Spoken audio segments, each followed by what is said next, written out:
Donc, je veux me présenter, parce qu'il y a des nouvelles personnes qui forcément ne me connaissent pas. Moi, je m'appelle Merdi, je suis congolaise, je suis étudiante en médecine et fraîchement âgée de 25 ans. Les gens me demandent qu'est-ce que ça fait. Les gens me demandent qu'est-ce que ça fait d'avoir maintenant 25 ans. Franchement, je préfère pas répondre. Mais non, ça fait vraiment plaisir. Et je tiens de profiter de cette occasion pour remercier l'Église, parce que je suis arrivée au Colombie en 2020. Et vraiment, l'Église m'a beaucoup portée jusqu'à aujourd'hui. Et je suis vraiment reconnaissante. J'ai pas prévu les larmes. Mais vraiment, l'Église m'a beaucoup portée, beaucoup soutenue. Et je bénis Dieu et je suis vraiment reconnaissante. Amen. Donc, fini ce sujet, passons à l'enseignement. Okay. Oula. Alors, ce matin, Dieu m'a mis à cœur en tout cas de vous partager ce thème qui s'intitule « L'inconfort qui mène à la révélation ». Et je vais essayer de ne pas être très longue pour nous réserver un petit temps à la fin pour prier ensemble. Mais c'était vraiment, j'ai envie de dire, la conviction qui était dans mon cœur. Et avant d'aller beaucoup plus loin, il y a à peu près 3 mois, j'étais déjà passée ici pour vous parler d'un autre thème, identité et changement. Thème qui est disponible sur nos différents sites. On a un compte sur podcast, de l'application iPhone, mais aussi sur YouTube, Église du Colombier. Vous pouvez aller visiter. On a aussi un site, égliseducolombier.com. Ouais, c'est ça. Donc, n'hésitez pas à aller voir, vous verrez toutes nos activités, tout ce que nous faisons, toutes nos actions et toutes les prédications. Si vous voulez réécouter en vidéo ou en audio, en tout cas, n'hésitez pas. Et je remercie du coup toute l'équipe qui est derrière tout ce grand travail. En tout cas, je n'ose imaginer tout ce que ça peut représenter en termes de temps et d'énergie. Mais en tout cas, merci beaucoup à tous et que Dieu vous bénisse. Donc, j'étais en train de dire qu'à ma dernière prédication, je parlais de l'identité et du changement. Et j'avais une petite question pour vous. Je pense que, bon, quelques mois sont passés. Est-ce que vous avez changé? C'est vrai que c'est compliqué de ne pas avoir les retours après chaque prédication. Enfin, j'ai quelques retours, gloire à Dieu. Mais dans l'ensemble, je me dis, mais ce qu'on apporte, est-ce que ça édifie? Est-ce que ça vous intéresse vraiment? Est-ce que vous vous accrochez ou pas? Ça va? En tout cas, j'espère encore que ce matin, Dieu pourra parler à chacun. Et pour faire un petit résumé pour ceux qui n'étaient pas avec nous ce dimanche-là, c'est que par l'identité, le changement, je pense que Dieu voulait plutôt nous inciter sur l'importance de se connaître pour ne pas se perdre dans tous les changements que la vie peut nous proposer. Et Dieu ne nous appelle pas à rester statique, à rester à un point fixe, mais plutôt à avancer, à évoluer et à continuer de grandir. Amen. Et une des phrases clés, en tout cas, de cet enseignement, c'était que la méconnaissance de l'identité nous expose à l'avortement de notre destinée. Et ce matin encore, je pense que Dieu m'a mis à cœur, et pour plusieurs autres personnes, ce thème, du coup, l'inconfort qui mène à la révélation. Amen. Vous êtes prêts? On peut y aller? Dans tous les cas, si vous n'êtes pas prêts, je ne peux pas vraiment faire grand-chose maintenant. Alors, je pars d'un constat pour commencer. C'est que dans l'Église ou dans les milieux chrétiens, j'entends souvent la phrase ou l'expression de « que la volonté de Dieu soit faite ». Ça vous est déjà arrivé de dire ça? Oui. Je pense qu'on l'a déjà dit plusieurs fois, que la volonté de Dieu soit faite. Alors, au tout début de ma foi, je me disais, ah, vraiment, ces gens, ils sont spirituels, ils sont forts, ils dépendent de Dieu. À tout moment, dès que tu leur invites à quelque chose, ah, si Dieu le veut, ou voilà, que la volonté de Dieu soit faite. Et moi, je l'entendais comme une expression de dépendance à Dieu, une expression de dire que voilà, que ce soit la volonté de Dieu et non la mienne. Sauf qu'en grandissant dans ma vie de foi, j'ai été surprise de constater qu'à chaque fois que les gens disent que la volonté de Dieu soit faite, c'est pas forcément parce qu'ils font appel à la volonté de Dieu dans leur vie, mais c'est quelquefois parce qu'ils savent tellement pas ce qui va arriver, ils savent tellement pas ce qu'ils doivent faire, qu'au final, ils se déresponsabilisent en se disant franchement que la volonté de Dieu soit faite. Et je ne sais pas si vous aussi, vous avez déjà utilisé cette phrase dans le contexte, non pas pour faire appel à la volonté de Dieu, mais pour dire, franchement, je sais tellement pas qu'au final, que Dieu lui-même s'en occupe, quoi. Et toujours dans mon observation, c'est que, certes, c'est bien de dire que Seigneur, je ne sais pas, alors je te laisse diriger. Mais j'ai entendu aussi d'autres personnes l'utiliser un peu de façon abusive pour se déresponsabiliser, mais totalement de la situation, et dire que voilà, moi de mon côté, je ne ferai plus rien, je croise les bras et j'attends voir ce que Dieu va faire. Sauf que, ce que Dieu va faire, est-ce que vous le savez? Et si vous ne savez pas ce que Dieu va faire, comment est-ce que vous reconnaîtrez que c'est Dieu qui est en train de faire lorsqu'il fera? Au final, ça devient une phrase mais hyper abstraite qui veut rien dire en fait. Si ma volonté c'est de manger ce midi des lasagnes avec ma petite salade et la sauce vinaigrette, si je ne vous en fais pas part et que vous m'invitez à manger, vous me donnerez à manger, peut-être que sûrement je serai contente, mais ce ne sera pas forcément ma volonté. Comme quelqu'un d'autre peut me dire « Ah, viens manger avec moi », mais comme par hasard, ce sont des lasagnes et ma petite salade, sauce vinaigrette, et je serai contente, parce que là, je reconnaîtrai que c'est ma volonté qui est en train de s'accomplir. Et est-ce qu'à chaque fois que vous dites que la volonté de Dieu soit faite, vous réalisez déjà quelle est cette volonté-là? Ou c'est plutôt l'ignorance de la situation, ou votre ignorance de la situation de l'avenir qui vous fait dire cela? Ce matin, j'aimerais nous inviter à prendre part un peu plus dans la connaissance de cette volonté de Dieu dans notre vie. Et très souvent, comment est-ce que Dieu nous l'a fait connaître? Il met une situation inconfortable. Il met quelque chose de dérangeant pour au final nous pousser à aller connaître sa volonté. Il y a plusieurs attributs de Dieu dans la Bible et il y en a un que j'aime particulièrement dans Ésaïe, le chapitre 9, le verset 5. J'ai pris la version Parole de vie où il est écrit un enfant est né pour nous, un fils nous est donné, il a reçu l'autorité d'un roi. On lui donne pour nom conseiller merveilleux, Dieu fort, Père pour toujours, Prince de la paix.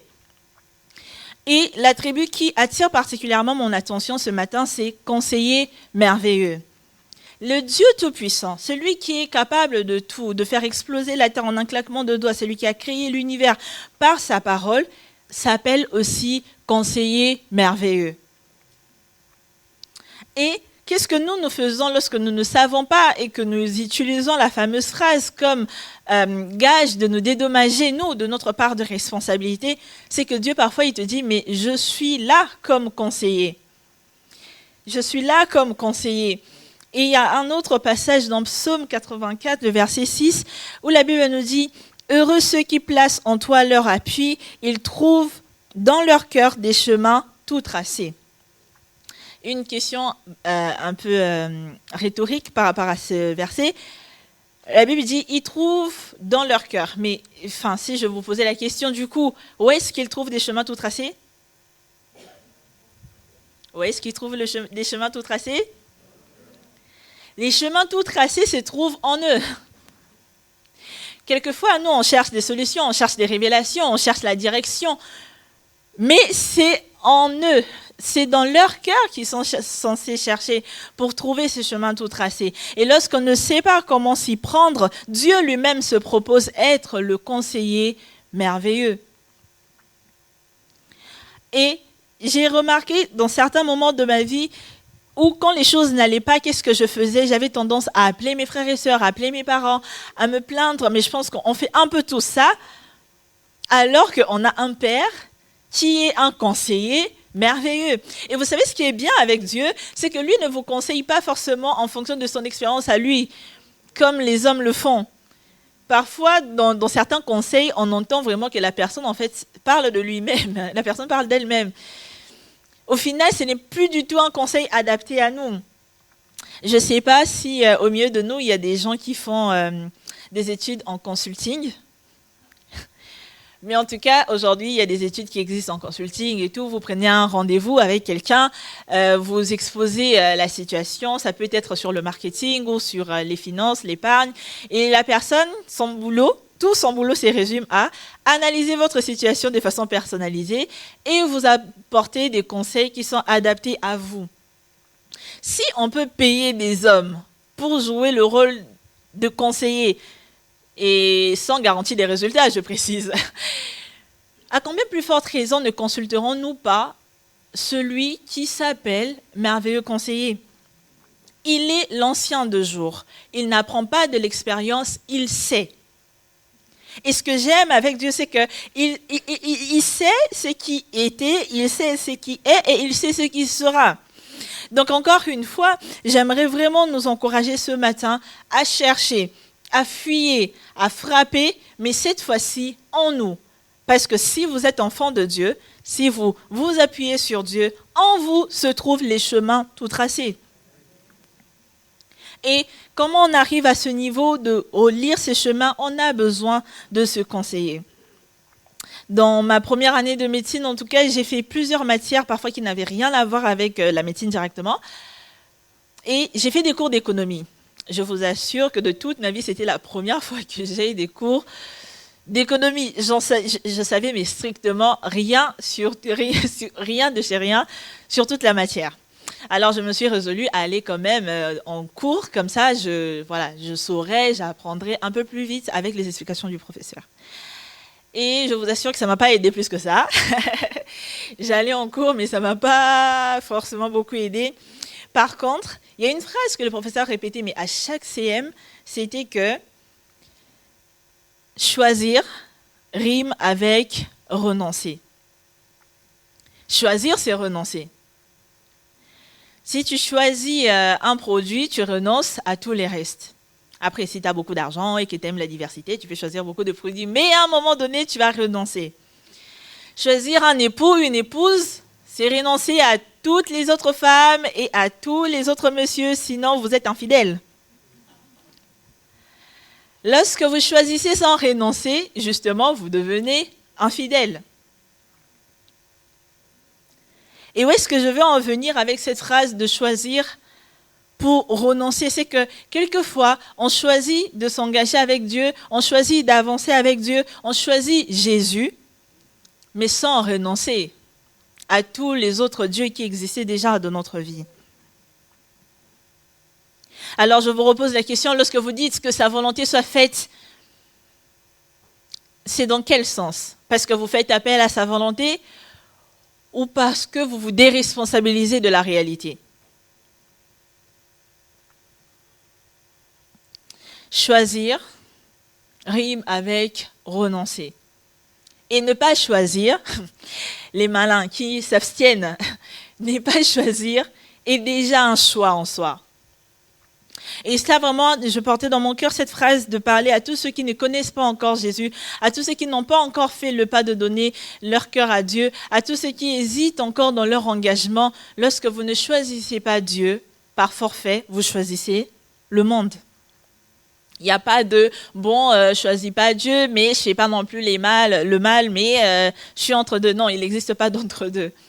Et même Dieu dit qu'il préfère que vous soyez chaud ou froid. Les tièdes, il finit par les vomir. Alors, je vais vous parler d'un homme aujourd'hui que nous connaissons, je pense, la plupart des gens connaissent, dans la Bible, qui s'appelle Jacob. Lui, il a fait des choix. Il en a fait un certain nombre. Et on va à peu près voir, en fait, tout au long de sa vie, comment est-ce que l'inconfort, avant même sa naissance, a conduit à la révélation. Vous êtes sûrement sans ignorer que Jacob est le fils d'Isaac et Rebecca. Et il a un frère jumeau qui s'appelle Ésaü. Alors, ce matin, on va lire quelques passages dans Genèse. Et on va beaucoup s'attarder sur les déroulements de la grossesse. Genèse chapitre 25, versets 19 à 26. Je lis au nom du Seigneur.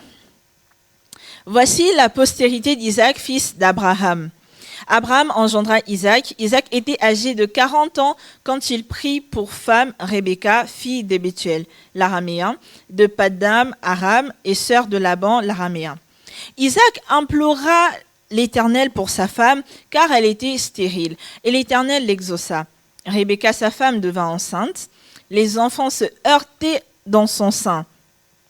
Et elle dit, s'il en est ainsi, pourquoi suis-je enceinte ?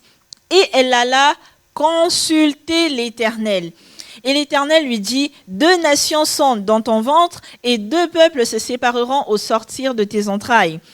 Un de ces peuples sera plus fort que l'autre, et le plus grand sera assujetti au plus petit. Les jours où elle devait accoucher s'accomplirent, et voici, il y avait 2 jumeaux dans son ventre. Le premier sortit entièrement roux comme un manteau de poil, et on lui donna le nom d'Ésaü. Ensuite sortit son frère, tenant dans la main tenait le tendon d'Ésaü. On lui donna le nom de Jacob. Isaac était âgé de 60 ans lorsqu'ils naquirent. Amen. Alors lorsqu'on commence par lire ce verset, on voit que Isaac était âgé de 40 ans lorsqu'il s'est marié. Et lorsqu'ils sont nés, Isaac était âgé de 60 ans. Donc, alors qu'il y a une seule phrase où on dit que Isaac priait pour sa femme et Dieu l'exauça. On a l'impression que les choses se sont passées rapidement, alors que non, en fait. Ça a pris le temps. Justement pour dire que quelquefois, c'est à nous de persévérer aussi. C'est à nous de tenir bon. On aimerait bien que les choses se passent du tic au tac. On aimerait bien que les choses se passent comme dans un claquement de doigts, mais pas forcément. Ça a pris 20 ans, et 20 ans, c'est lent, en fait. Croyez mon expérience. Alors, plusieurs mots attirent mon attention dans ce verset. Premièrement, les enfants se heurtaient dans son sein. Elle sentait les mouvements des enfants dans son ventre. La réaction d'aujourd'hui, elle aurait pu dire « Ah, Isaac, viens poser ta main, il bouge !» Et Isaac, il serait sûrement content de voir que les enfants à la grossesse se passent bien, qu'ils bougent, que tout se passe bien. Ou encore, elle aurait pu se dire, bon, il commence à bouger et la grossesse approche vers la fin, je souffre. Elle pourrait se plaindre, elle pourrait se lamenter pour dire, mais c'est quoi cette vie ? Et moi, si j'étais sa voisine, je lui aurais dit, mais madame, t'as fait 20 ans sans avoir d'enfant, franchement, je pense que les mouvements devraient te réjouir. Mais qu'est-ce qu'elle fait, elle ? C'est qu'elle est dérangée par ce mouvement-là. Elle est gênée, en fait, par ce mouvement-là.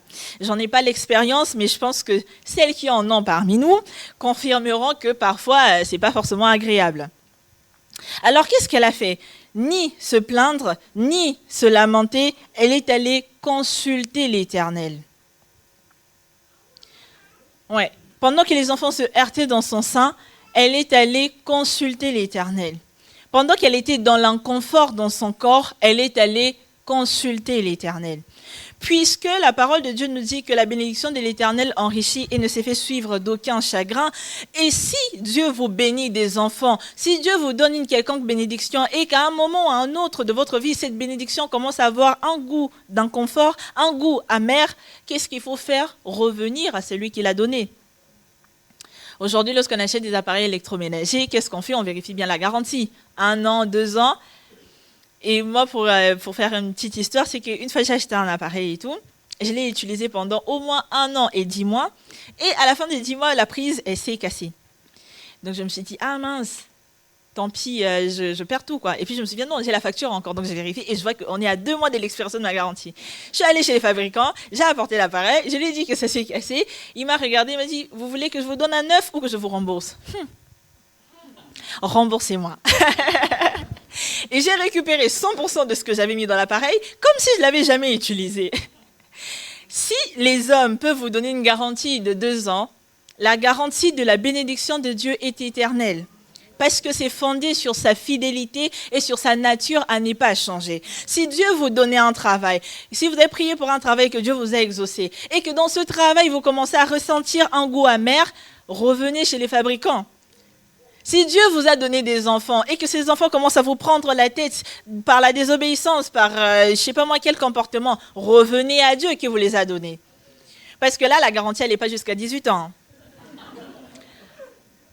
Vous pouvez les ramener jusqu'à... Parce qu'il est écrit, je pense que j'ai mis le verset, j'ai mis beaucoup de versets. Là, c'est la bénédiction de l'Éternel qui enrichit et il ne la fait suivre d'aucun chagrin. Et quelle est notre attitude dans l'inconfort? Je me souviens comme ça, j'ai pas mis le verset, mais de Léa, femme de Jacob plus tard. Elle a tellement souffert par le fait que son mari, entre guillemets, ne l'aimait pas. Mais qu'est-ce qu'elle faisait? À chaque fois qu'elle avait un fils, elle espérait que son mari l'aime davantage, mais c'est jamais arrivé. Mais dès l'instant où Léa est tombée enceinte, cette fois-ci, je pense que c'était de son 4e fils, et qu'il a dit, cette fois-ci, je louerai l'Éternel, sans attendre l'amour de son mari, Dieu a utilisé ce fils pour être le canal par lequel Jésus même est venu au monde. Ce fils s'appelle Judas. Parce que ce qu'on rend à l'Éternel se multiplie. Si un fabricant peut vous dire, OK, vous êtes encore dans les délais de votre garantie, je vous rembourse ou je vous donne un nouvel appareil, à combien plus fort le Dieu fidèle, le créateur du ciel et de la terre, celui dont la nature est immuable et inchangée par le temps. Dès que ça ne va pas, j'aimerais vraiment qu'on change de regard. Non pas pour commencer à pleurer d'abord, non pas pour commencer à nous lamenter d'abord, mais directement aller auprès du fabricant qui s'appelle fidèle et merveilleux conseiller. Et ce consulting-là, il n'y a pas de rendez-vous à prendre, il n'y a pas de frais à payer pour l'avoir, et il est H24 disponible. Je me souviens toujours dans ma première année de médecine, quand j'ai fini le concours, je n'avais pas eu de place en médecine. Et j'avais d'autres options qui s'offraient à moi. Et j'étais tellement dégoûtée, je pense que Nicolas s'en souvient, j'étais tellement dégoûtée d'avoir pas eu de place. J'ai dit à Dieu, bon, je pense que c'est toi qui m'as mis ce projet à cœur. Maintenant, j'ai essayé, tu as vu que j'ai pas de place. Moi, je vais changer d'autres projets. J'avais un plan B, un plan C, jusqu'à... Je m'étais dit, je vais me lancer dans d'autres études et je vais voir ce qui va se passer. Et j'attendais que Dieu me parle. Vous voyez des moments où vous vous dites, parle-moi, sinon je boude. Un peu comme un enfant et tout. Mais Dieu ne m'avait rien dit. Et puis, c'était un vendredi, il y avait un culte d'oxygène, la réunion des jeunes. Je suis quand même venue, le culte s'est bien passé, on nous a prêché, mais j'ai été dégoûtée quand même par les résultats et tout. Alors, ce qui se fait qu'à la fin du culte, il y a une petite fille qui entre dans l'église. Enfin, il était 19h passé. Et nous, avec les autres, on se dit, sûrement son père ou sa mère n'est pas loin. Mais l'enfant reste, on finit le culte toujours là. On se dit, on va lui parler pour savoir où est-ce qu'elle habite, comment elle est arrivée ici. Et il s'est trouvé que c'était une fille qui habitait pas très loin, une petite fille qui habitait pas très loin. Et je ne sais pas comment elle était sortie de chez elle et elle est venue à l'église. Donc on s'est dit, je pense que quand même chez toi, on doit te chercher. Ce serait bien qu'on te ramène. Et avant que la petite fille, qu'on la ramène chez elle, c'est qu'elle nous a donné des cartes, des jeux de cartes. Et pendant que moi, j'étais résolue dans mon cœur à changer complètement de voie, sur la carte qu'elle a donnée, ça parlait des métiers de la santé. Et devinez quel métier moi j'avais? Je me suis dit, oh Seigneur, je boude quand même. Merci de m'avoir répondu, mais je boude quand même. Et ça a suffi pour que je ne change plus de plan et que je continue toujours mon projet des études de médecine jusqu'à ce que Dieu m'a permis de réintégrer le parcours après une autre année de LAS. Tout ça pour vous dire que consulter Dieu, même lorsque la réalité semble contraire à ce qu'il avait dit, est beaucoup plus avantageux que vous confier en vos propres projets. Rebecca est allée consulter l'Éternel. Pourquoi? Parce qu'elle était dans l'inconfort de son corps à cause des enfants qui se battaient au-dedans d'elle. Et il n'y a pas meilleur conseiller que Dieu. Et puisqu'elle est allée consulter, j'aime ce que Dieu lui dit. Dieu lui fait part directement de la destinée de ses deux enfants. Il dit que l'un sera assujetti par l'autre. Tu as deux nations au-dedans de toi. Elle reçoit toute la révélation sur des années de sa postérité, mais parce qu'elle a eu le réflexe de consulter. Et petite parenthèse, je vous encourage à vraiment consulter Dieu. Parce que quelquefois, nous, on prie Dieu, on pense que c'est que pour nous, pour nos enfants, pour les gens qu'on voit, mais l'impact de nos prières traverse les générations. Je veux que vous soyez l'ancêtre par qui les gens dans votre famille vont prier. J'aimerais que vous soyez la personne qui va tellement shifter les choses que vous serez la référence lorsque les gens aimeraient consulter Dieu, qui disent le Dieu de Bernard, qui disent le Dieu de Daniel, parce qu'ils savent que ces hommes ont consulté l'Éternel pour impacter des générations. À chaque fois que vous n'entrez pas dans votre destinée, vous retardez d'autres destinées qui sont interconnectées à la vôtre. Et vous avez du coup tout intérêt à consulter l'Éternel. Qu'est-ce que veut dire le mot consulter? C'est demander avis ou demander conseil. Et on est d'accord que lorsqu'on demande avis, on demande conseil, on n'est pas dédommagé de notre part à appliquer le conseil. C'est bien de consulter l'Éternel. Mais s'il ne s'en suit pas l'obéissance et l'engagement de notre côté, rien ne se passera. Et j'aime comment est-ce que Dieu fait confiance en la mémoire des femmes. Les femmes, vous êtes là ce matin pour leur confier de grands secrets sur la destinée des enfants. On voit plusieurs fois dans la Bible Dieu qui vient parler à la maman de Samson, Dieu qui vient parler à Marie pour confier les destinées. Femmes, vous avez un grand rôle. Un grand rôle. Mais bon, ça c'est une autre prédication. Alors des années passent et ce qui se passe c'est que les enfants grandissent. Et on les nomme en fonction de leur apparence. Je pense que je vais sauter certaines choses pour finir dans le temps et nous laisser un petit temps pour prier. C'est que les enfants sont nés et on trouve que... Enfin, ça aussi c'était une parenthèse où je voulais dire, ne vis pas ta vie comme si tout dépendait que de toi et ne la vis pas non plus comme si tout ne dépendait que de Dieu, mais... tu as aussi, toi, reçu le pouvoir, la capacité et la responsabilité. Amen. Comme pour nous encourager encore à l'idée que nous avons un rôle à jouer dans l'accomplissement de notre destinée. Dieu ne nous a pas créés pour subir. Il nous appelle co-ouvriers. Il veut que nous puissions travailler à ses côtés. Et ce que j'aime, c'est que Dieu ne nous demande pas d'accomplir 50-50. Tu fais 50%, lui il fait 50%. Non. À chacun de faire 100% de sa part. Parce que vous n'allez pas faire les 50% de la part de Dieu. Et Dieu ne va pas faire 50% de votre travail. À vous de donner le maximum de vous et Dieu fera le reste. Bref, on revient du coup dans Genèse 25, 24 à 26, où on parle des jours de l'accouchement qui approchent. Le verset 25 nous dit « Le premier sortit entièrement roux comme un manteau de poil et on lui donna le nom d'Ésaü. Et ensuite sortit son frère, dont la main tenait le talon d'Ésaü. » Ce que je vais dire par là, c'est que dans l'Ancien Testament, surtout dans la culture hébraïque, c'est qu'il donnait des noms aux enfants en fonction du caractère que l'enfant exprimait à la naissance ou en fonction des circonstances qui encadraient la naissance de l'enfant. Ce qui se passe là, c'est qu'on les appelle en fonction de leur apparence, surtout Ésaü, et on appelle Jacob en fonction du caractère qu'il a exprimé. Et j'aimerais qu'on voie ça un peu plus en détail. Donc, je paraphrase l'histoire. Pendant que Rebecca est en mode « Get out !» sortez de là et qu'elle pleure de douleur, d'enfantement, le premier, il sort et il est tout roux, très différent. Mais il sort avec son apparence rousse, mais aussi une très grande agilité, parce que Ésaü veut dire velu, mais aussi ça symbolise un homme habile et robuste.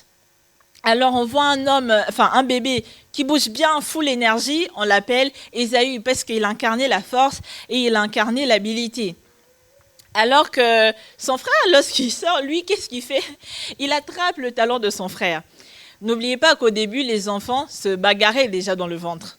Donc je me dis, est-ce que c'est pas parce que Jacob était tellement violent dans le ventre que son frère est sorti en premier? Et lui, il dit, oula, où est-ce que tu vas? Il attrape le talon et j'imagine les sages-femmes autour qui disent, mais laisse ton frère. Et là, on va l'appeler Jacob. On se dit, lui, il va vraiment faire la bagarre. Imaginez, si deux personnes se lèvent et que celui qui est à l'arrière attrape le talon de celui qui avance, forcément, il chute. Donc, on voit que lui, il va faire des coups bas. Lui, ça va vraiment être l'homme au faux plan. Et c'est comme ça qu'on les nomme. Jacob qui veut dire celui qui talonne, celui qui supplante, entre guillemets, le voleur en fait, en fonction du caractère qu'il avait exprimé. Alors les deux hommes vont grandir et on va voir que ce même caractère va demeurer en eux. Celui qui est roux, rempli de poils, va apprécier d'autres êtres remplis de poils en aimant la chasse. Et celui qui supplante va préparer à la maison. Il va rester à la cuisine pour préparer. Et il prépare des lentilles, mais pas seulement. Donc on voit en fait que le caractère de chacun reste. Celui qui était robuste dès la naissance va faire des activités qui demandent la force et de l'agilité. Et celui qui est né, entre guillemets, avec des faux plans, il va rester à la maison faire des faux plans. Alors, on voit dans le chapitre 25 ou 26, comment est-ce qu'il vole le droit d'aînesse à son frère. Mais Jacob garde son identité de bagarreur au-dedans de lui, même lorsqu'à l'extérieur, il apparaît doux. Parce qu'on voit que Isaac aimait Ésaü parce qu'il a apporté de la viande et qu'il allait à la chasse. Enfin, il faisait le travail d'homme, quoi. Et lui qui était là à faire des plats, il était aimé par sa mère. Donc, on voit vraiment des caractères qui diffèrent et tout. Alors, d'après la révélation que Rebecca avait reçue, le plus fort était censé être le plus petit. Mais d'un regard humain, le plus fort, c'était Ésaü, le grand, le plus âgé, l'aîné des deux. Dans le plan de Dieu, le plus fort n'avait pas du tout les caractéristiques extérieures de la force. Le plus fort avait l'apparence de l'homme de la cuisine, quoi. Sa place était à la cuisine. Mais là, en fait, lorsque même le regard des hommes nous donnerait des qualifications qui peuvent être contraires à la vision de Dieu, Dieu a un tout autre regard. Je ne sais pas si toi aussi tu as été nommé à travers le regard des hommes. Et si cela est contraire à ce que tu exprimes, j'aimerais que tu consultes l'Éternel pour recevoir le vrai nom qui s'attache à ta vraie destinée. Parce que Jacob a été qualifié de voleur, de bagarreur, de celui qui supplante, alors qu'au-dedans, Jacob portait la mission, au fait, la destinée d'être celui qui lutte. Et plus tard, lorsqu'il va lutter, on va voir dans la vie de Jacob qu'il a lutté contre les hommes, il a lutté contre son frère, il a lutté contre les règles de la société en recevant même la bénédiction du père alors que c'était destiné à son frère. Il lutte, il va chez Laban, il va continuer de lutter jusqu'à lutter avec Dieu et là, il va changer de nom pour être appelé Israël. Et ce que veut dire Israël, c'est celui qui lutte tout simplement avec Dieu. Donc on comprend en fait que le caractère au début qu'on a qualifié de voleur n'est en soi que le caractère de celui qui lutte en fait. Il n'a pas volé parce qu'il avait reçu déjà le droit d'aînesse de son frère. Donc théoriquement c'était à lui du coup de recevoir la bénédiction du Père. Mais d'un regard extérieur humain, on se dit qu'il a volé. Donc, et ça, je vois que dans mon cœur, je ressentais ce besoin de dire qu'il y a beaucoup de personnes dans notre société qu'on qualifie mal. Il y a beaucoup de personnes qu'on juge trop vite. Il y a des étiquettes qu'on colle trop tôt à la vie des gens alors qu'ils sont appelés à toute autre chose. Ce caractère d'attraper le talon ou d'être dans la lutte, dans la bagarre, ce n'était pas forcément parce qu'il voulait voler, mais c'est parce qu'il portait en lui, en fait, un caractère qui était fortement important, en fait, pour sa destinée, de lutter et encore lutter. Je prie pour que le Saint-Esprit vous donne la révélation de votre vrai nom, afin que les écailles des yeux tombent et que vous voyez réellement ce à quoi Dieu vous attend.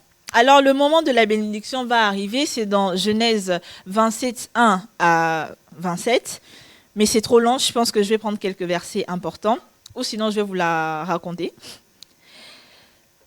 C'est que le moment de la bénédiction va arriver et Rebecca, elle n'a pas oublié, elle a toujours en mémoire que c'est le plus jeune qui est censé recevoir la bénédiction parce que c'est le plus jeune qui est le plus grand dans le plan de Dieu. Alors ils s'organisent pendant qu'Ésaü est à la chasse pour chercher les gibiers selon la demande du père. Elle s'organise pour que ce soit Jacob qui reçoive la bénédiction. Alors, Isaac était déjà devenu vieux, il ne voyait plus bien, et vu que son fils est né roux, il a vraiment fait preuve du toucher, il a senti l'odeur pour se rassurer que c'était vraiment son fils Ésaü qui bénissait. J'ai l'impression que dans toutes ces choses, c'est comme si même Isaac craignait en fait que Jacob vole la bénédiction. Parce que vous allez voir qu'il va toucher, il va dire que la voix est la voix de Jacob, mais la peau est la peau d'Ésaü. Et à un moment donné, il va même demander à ce que Jacob s'approche au verset 27 et embrasser le baiser. Donc, il demande un baiser, mais en soi, il veut sentir l'odeur pour se rassurer que c'est vraiment le bon enfant qui va bénir. Sauf que lorsque Dieu vous veut quelque part, aucune porte ne peut vraiment se fermer. Donc c'est globalement tout ça comme verset. Alors j'aimerais lire du coup Genèse 28. Et là on voit Jacob en fait qui reçoit la bénédiction mais qui est obligé de fuir. Genèse 28, 10 à 16. Jacob partit pour Beer-Shéba et s'en alla à Charan. Il arriva dans un lieu où il passa la nuit car le soleil était couché. Il prit une pierre dont il fit son chevet et se coucha dans ce lieu-là. Il eut un songe et voici une échelle était appuyée sur la terre et son sommet touchait au ciel. Et voici des anges de Dieu montaient et descendaient par cette échelle. Et voici l'Éternel se tenait au-dessus d'elle. Et il dit, je suis l'Éternel, le Dieu d'Abraham ton père, le Dieu d'Isaac, le Dieu d'Abraham ton père et le Dieu d'Isaac. Et la terre sur laquelle tu es couché, je la donnerai à toi et à ta postérité. Ta postérité sera comme la poussière de la terre, et tu t'étendras à l'Occident et à l'Orient, au septentrion et au Midi, et toutes les familles de la terre seront bénies en toi et en ta postérité. Voici, je suis avec toi, je te garderai partout où tu iras, et je te ramènerai dans ce pays, car je ne t'abandonnerai point, que je n'ai exécuté ce que je te dis. Jacob s'éveilla de son sommeil, et il dit, certainement l'Éternel est en ces lieux, et moi je ne le savais pas. Amen. Et donc, pendant qu'il fuit encore, parce que son frère ensuite était fâché, il voulait le tuer, lui faire la peau, comme on dit, parce que justement, il était en colère de ce que Jacob avait volé sa bénédiction, entre guillemets. Alors, pendant qu'il est encore dans l'inconfort, il est dans une situation où il veut fuir pour sauver sa vie, il dort sur une pierre. J'imagine même pas ce que ça peut être d'utiliser une pierre comme oreiller. Bref, donc il dort quand même sur la pierre. J'imagine du coup le niveau d'inconfort, ça devait être à ciel ouvert, à la belle étoile. Mais pendant qu'il est dans cet inconfort, il va recevoir la bénédiction que là où il était, c'était l'échelle à Bethel qui donnait jusqu'au trône de Dieu. Donc il a une révélation, il a un songe. Donc on voit cet homme dont la vie est caractérisée par la lutte, revenir plus tard dans un inconfort encore où il est censé cette fois-ci recevoir une révélation. D'où mon thème de ce matin. Que les inconforts qu'on peut rencontrer ne soient pas sujets tout simplement de plaintes, mais que ce soit sujet de nous amener à consulter Dieu. Et pendant qu'il était dans ce voyage où il devait sauver sa vie, là, il a rencontré Dieu quelque part et il s'est dit que je vais consacrer cet endroit et il va poser un premier autel pour s'aligner à la bénédiction du Dieu d'Abraham, d'Isaac et cette fois-ci de Jacob. C'est lui qui a été élu par Dieu. On peut s'attendre que si Dieu nous choisit, que tout sera facile, tout sera simple, mais loin de là. Il est choisi par Dieu, mais il est appelé à lutter. Et ce matin, j'aimerais vraiment finir en nous exhortant à s'aimer ce qui est bon aux yeux de Dieu. Jacob, on voit qu'il sème, en fait, il fait un autel et il fait tout un autel, il renverse de l'huile, il dit que ça va être la maison de Dieu, cet endroit. Il la nomme Bethel. Et on voit comment est-ce qu'il fait au fait une prière à Dieu et Dieu va réaliser ce qu'il lui avait demandé dans la suite de son voyage. Et c'est entre ce qu'on sème et ce qu'on moissonne de Dieu, il n'y a pas de rapport de proportion. Si vous semez un grain, vous aurez un arbre avec plein de fruits. C'est pas égal, quoi. Et quelquefois, nous, on se dit, bon, j'ai pas beaucoup de temps, j'ai pas beaucoup d'argent, qu'est-ce que je vais s'aimer auprès de Dieu, lui à qui l'or et l'argent appartient. S'aimez votre temps en priant 5 minutes, puis 10 minutes, puis 20 minutes, puis 1 heure. S'aimez votre consécration en vous mettant à part pour Dieu, en prenant le temps pour le chercher. S'aimer avec vos finances. Parce qu'il veut que dans sa maison, il ne manque pas des trésors, il ne manque pas des moyens pour accomplir son service. Toutes ces petites choses que vous semez, vous n'allez pas récolter la part égale que vous avez semée parce qu'entre la sémence et la moisson, il y a un processus de multiplication que seul Dieu gère. Aujourd'hui, on court derrière la bénédiction, mais combien de gens sèment? On veut tous être millionnaires, mais combien de gens sèment? On ne sait même pas par quel plan mais on est convaincu qu'on sera millionnaire. Je me dis ça, c'est un niveau de foi.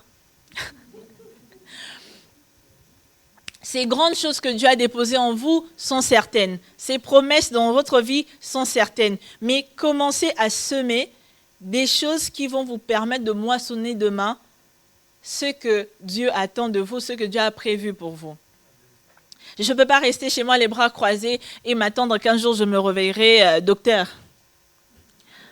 Entre ce que Dieu a dit et là où je suis, il y a un travail de ma part à faire, que Dieu de son côté il fera aussi sa part. Alors qu'est-ce que vous avez à semer ce matin? Qu'est-ce que vous êtes prêt à semer ce matin? Moi, je ne vais pas vous donner une injonction, une direction particulière, mais je pense que dans votre cœur, vous savez ce que vous devez semer. Parfois, c'est juste plus de discipline. Parfois, c'est juste plus de discipline. Parfois, c'est juste respecter ses heures de repos. Parfois, c'est juste savoir dire non. Si vous ne semez pas, vous ne pourrez pas récolter. J'aime beaucoup ce verset dans Psaume chapitre 32, le verset 8, où Dieu dit « Je t'instruirai et te montrerai la voie que tu dois suivre, je te conseillerai, j'aurai le regard sur toi. » Plusieurs versets dans la Bible comme ça, où Dieu lui-même se propose d'être notre conseiller. Et ce verset m'a vraiment porté, me porte encore jusqu'aujourd'hui. Dieu est un conseiller, beaucoup plus fidèle que tout autre conseiller que vous pouvez avoir. Et lorsque lui, il vous conseille, c'est vraiment adapté à qui vous êtes. Et pour revenir à ce que je disais sur la sémence, c'est que, surtout en tant que jeune, mais pas que, on veut croquer la vie à pleines dents. Ce matin, je ne suis pas contre. Moi aussi, j'aime vivre la vie à 100%. Mais j'aimerais juste nous encourager que même lorsqu'on serait là en train de croquer le présent à pleines dents, faites attention de ne pas avaler le noyau qui est censé jouer le rôle de sémence pour demain. Ce que je veux dire par là, c'est que vivez pleinement, oui, mais gardez quelque chose en sémence pour demain. J'étais bien jeune lorsque Dieu a commencé à me demander à semer pour les différents projets que j'avais dans mon cœur. Je disais, je ne sais même pas comment ça va se faire. Tu m'as dit ça comme ça, mais je bâtissais un hôtel, je bâtissais des hôtels. Et quand j'ai vu dans la Bible au fait que l'Ancien Testament est rempli d'hôtels, vous n'êtes pas obligé de venir faire ça devant les gens. Vous n'êtes pas... Seul Dieu qui voit la sincérité de votre cœur reçoit cette sémence. Et ça passe parfois par des choses simples comme les offrandes du dimanche. Ce que je trouve contrastant, c'est qu'en France, dans les églises françaises, on prêche pas beaucoup sur les offrandes, on prêche pas beaucoup sur les dons. À contrario, chez nous, aïe, aïe, aïe, aïe, aïe. Chez nous, on ne passe pas la corbeille, on vient déposer l'offrande devant. Comme ça, on sait que celui qui est assis n'a pas apporté son offrande. Et puis aujourd'hui, on voit beaucoup des pasteurs aussi qui vont dans l'extrême et abusent des membres, mais on n'est pas dans ce côté-là. Mais c'est que c'est la résolution dans votre cœur, comme l'apôtre Paul dit, que chacun donne comme il a résolu en son cœur. Et je vous assure, c'est une très grande bénédiction. C'est une très grande bénédiction. Vous ne donnez pas par habitude juste pour donner. Ah, et quand on dit la corbeille va passer, vous commencez à chercher les pièces qui étaient... L'offrande, ça se prépare. L'offrande, c'est une expression d'adoration. L'offrande, c'est une expression de dépendance à Dieu. L'offrande, c'est une expression de reconnaissance. Ça se prépare depuis la maison. De la même manière que vous préparez votre veste et votre pantalon pour dimanche, on prépare son offrande aussi. Parce que le Dieu qui donne la bénédiction veut que dans ce qu'il t'a donné, tu trouves une part à s'aimer pour multiplier la bénédiction. Et vraiment, je nous encourage à vraiment trouver dans notre présent la sémence pour demain. Et je finirai par ce verset, Jean qui répond en disant « Un homme ne peut recevoir que ce qui lui a été donné du ciel. » On voit que malgré toute la lutte que Jacob a pu avoir, au final, malgré tout l'inconfort qu'il a connu dans sa vie, malgré tout l'inconfort que Rebecca a pu connaître de la stérilité et puis la difficulté de la grossesse, L'homme ne reçoit que ce qui lui a été réservé du ciel. Et pendant qu'on était dans la louange et dans l'adoration ce matin, Dieu était en train de dire à mon cœur qu'il a beaucoup de choses à dire à ses enfants, qu'il a beaucoup de choses à dire à ses intimes, à vous qui autrefois étiez proches, à vous qui autrefois étiez fidèles dans la prière, à vous qui autrefois étiez sensibles à l'esprit, mais aujourd'hui vous vous êtes refroidis pour plusieurs raisons, mais là n'est pas mon sujet. Mais il y a une invitation que Dieu vous lance. Il veut que vous puissiez le consulter. Et il y a un piège dans le service pour Dieu, c'est qu'on commence à servir, on sert Dieu à l'église, on est dans les engagements, on est dans les calendriers dans l'église, dans tous les programmes possibles. Mais on oublie que l'essence, ce n'est pas d'abord tout le programme de l'église. C'est très bien de participer à la vie communautaire, mais avoir le temps où on est vraiment connecté à Dieu, sans notion du temps, c'est encore beaucoup plus important. Alors, si vous ne savez pas ce que vous pouvez s'aimer, une idée que je peux vous donner, s'aimer 10 minutes de vos 24 heures pour consulter l'Éternel.